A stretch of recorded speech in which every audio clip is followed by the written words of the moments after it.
Il arrive à Paris en 1943 et s'inscrit au cours de Charles Dullin et rejoint la troupe de l'équipe.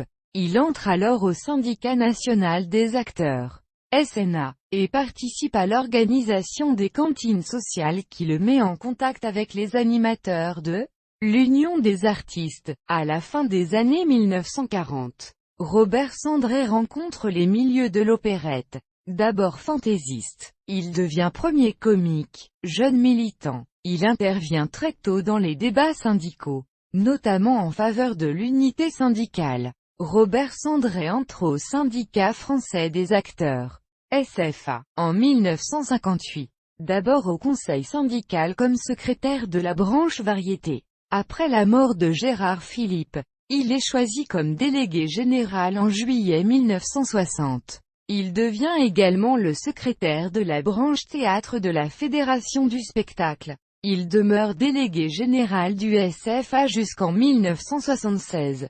Puis il en devient le président jusqu'en 1982.